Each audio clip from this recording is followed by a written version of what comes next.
Hello, everybody. Happy Tuesday. Welcome to the Pack a Day podcast here on YouTube.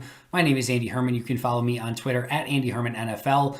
And today I'm going to be going over Aaron Jones, and more specifically, Aaron Jones and using the franchise tag on Aaron Jones, which was a topic of discussion that was kind of brought about on Monday by Over the Cap, who put together their new estimates for the franchise and transition tags and where they kind of expect it to be, and noted that the running back franchise tag this season, because of the decreased salary cap, could be right around $8 million, just a hair above $8 million total for a one-year franchise tag for a running back. Now, rewind a couple weeks back, and if those of you who remember me talking about the running back position, and I also tweeted out at the time, earlier in the offseason, Over the Cap was projecting the transition tag for running backs to be right around $8 million. And I had hypothesized at the time that maybe Green Bay would actually have some interest in using a transition tag on Aaron Jones at around $8 million. Reason being is in the current salary cap, and with it going down, maybe there's not a team that's willing to give a running back $10 million plus per season.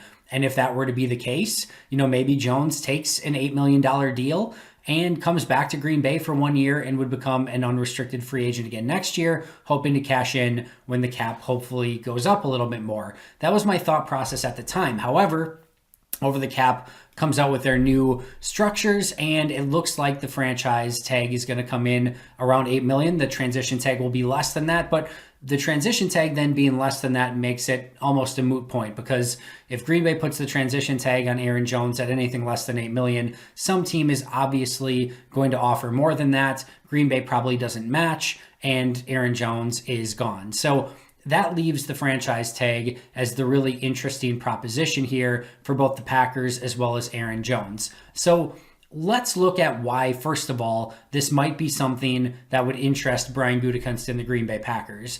And what you're looking at when you're a general manager, whether it's in baseball, whether it's in football, whether it's in basketball, it doesn't matter.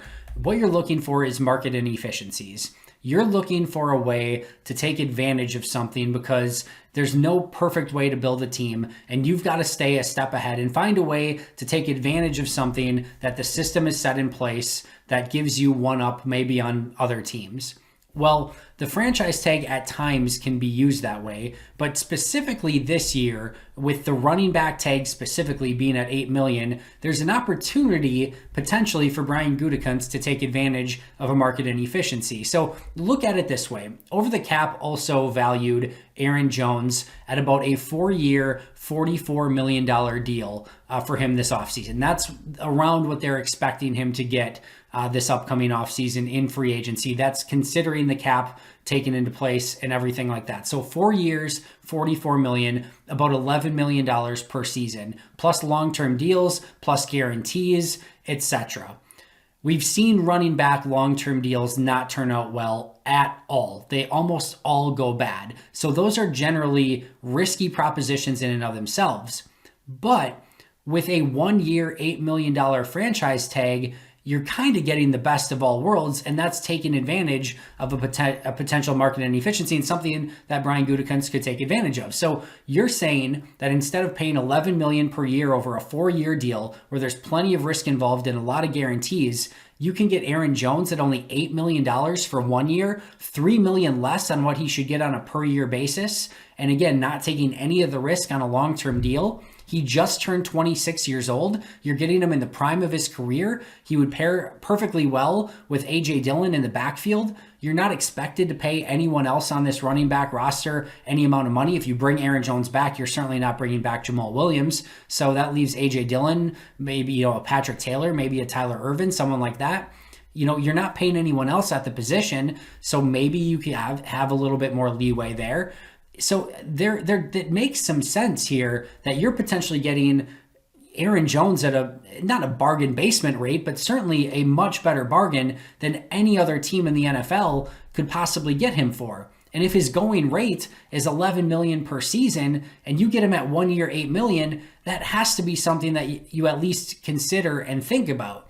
And then you kind of look at the dynamics of this Packers roster, and I've talked about this a little bit already. Green Bay is going to go as their offensive line and Aaron Rodgers and Matt LaFleur take them overall, but you still need playmakers. people who you can get the ball in their hands and they can make plays on their own. Devontae Adams can do that. Aaron Jones can do that. MVS to an extent, but the high range of plays that MVS can bring you, some really good, some really bad. You know what you're getting in MVS in that regards. With Jones and Adams, you're getting a level of consistency along with playmaking. Aaron Jones goes away.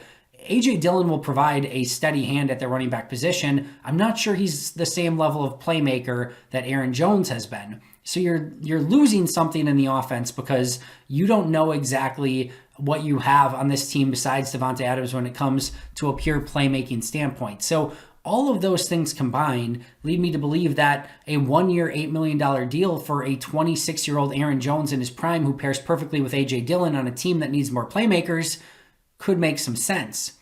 That said, we know where Green Bay is from a salary cap standpoint, and adding only $8 million more makes it that much more difficult for Green Bay to get under the cap, and that might be their one home run swing this offseason. Maybe they can get another like $8 million guy, something like that, maybe with some major moves, but that would probably be the biggest move of their offseason, would be bringing Aaron Jones back.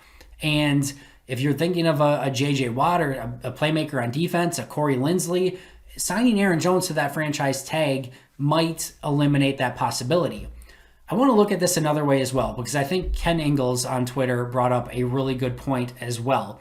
If we're talking about market inefficiencies here and taking advantage of a situation and how kind of the cards are dealt, the market inefficiency isn't necessarily paying Aaron Jones $8 million, which might be $2 or $3 million less than his value should be. It's paying running backs almost no money at all. So look at it this way. Let's say Green Bay goes and takes a running back in the 3rd or 4th round of the draft, pairs him with A.J. Dillon, pairs him with, let's say, a Tyler Ervin and a Patrick Taylor. You have an overall running back kind of in Patrick Taylor. You've got your big physical guy in A.J. Dillon, maybe more of a playmaking threat in the 3rd or 4th round pick, and then your gadget guy in Tyler Ervin who can return kicks and return punts as well. That group that I just mentioned in total costs less than $4 million, probably closer to around $3.5 million for this upcoming season total for those 4 guys combined, and an entire running back group.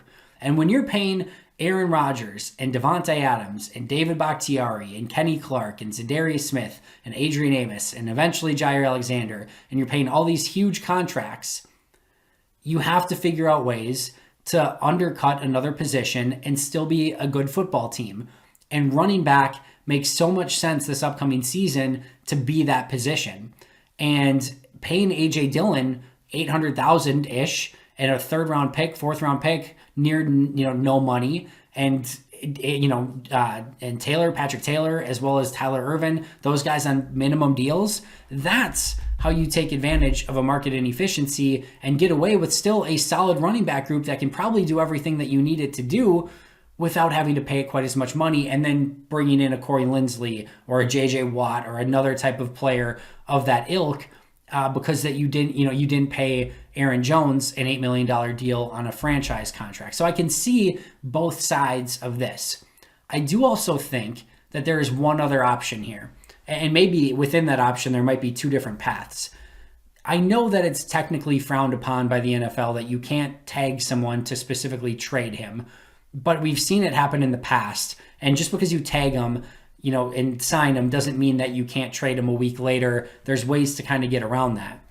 There could be value for Green Bay in tagging Aaron Jones, hoping that he signs the 1-year tender and that you can trade him before you need to get under the salary cap. That is a tight time frame, but the realm of possibility may be there. With Drew Rosenhaus, I don't think that's necessarily the case, but Green Bay could kind of try to strong arm this situation, franchise Aaron Jones. He doesn't get any bites on the open market because no team's going to give up a premium draft pick, plus a huge deal for a running back. So, Green Bay gets him back on the 1-year, $8 million deal and then looks to trade him. And they're not going to cash in huge here, right? He's going to be a 4th round comp pick if he leaves on his own. Maybe instead of a 4th rounder in 2022, you can get a 4th rounder for him this year, which, is around, same round, probably a little bit earlier and a year in advance, which is usually a good thing. that could be something that Green Bay takes a look at. Plus, you can make sure that he doesn't go to a Minnesota, a Chicago, a Detroit, maybe one of the key contenders in the NFC. And you have a little bit more control over that process. So you could get better or, fresher draft capital, if you will, and you could potentially keep him in a spot where you don't want him to go. There may be an opportunity there where you could franchise him and look for something in return rather than just letting him walk free on the open market.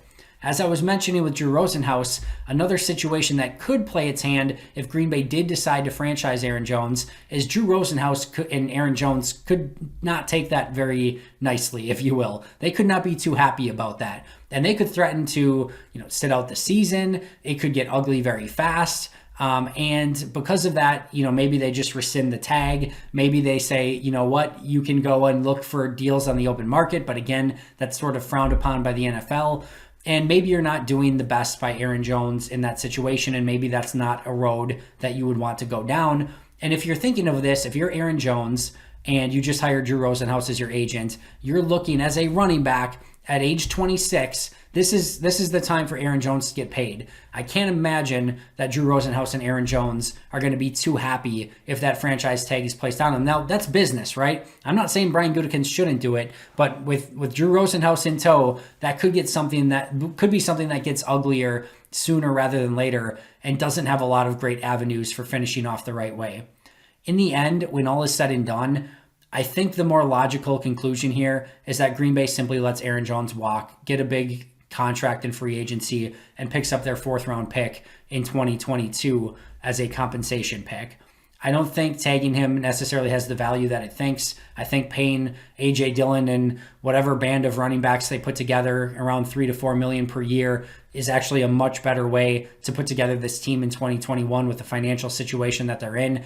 And I think it does right by Aaron Jones, who has been a consummate professional and is one of those guys that you don't want to, try to hamstring and try to, so he, maybe you can get a slightly better draft pick in a trade or, anything like that. So I think that's ultimately what plays out, but it is some really good discussion. Kudos to Over the Cap for kind of bringing it up and going over those potential franchise tag numbers. It wouldn't shock me if Jones got the franchise tag. It would surprise me, and I don't think that's the direction that it's going to go, but it's definitely something that Brian Gutekunst is going to have to think about and what the pros and cons of each decision would be with the franchise tag. Thank you so much for joining me today. Make sure to check out Ben Fennell and I on today's audio version of the podcast. We are breaking down some of the top cornerbacks in this year's draft, with Green Bay needing really a new paint job at the cornerback position and an extreme makeover outside of Jair Alexander. This is definitely an episode that you're going to want to check out. There's, Ben is second to none when it comes to breaking down prospects. So make sure to check out that episode wherever you get your favorite audio podcasts. Make sure to subscribe here if you have not already. But until next time, and as always, go Pack Go.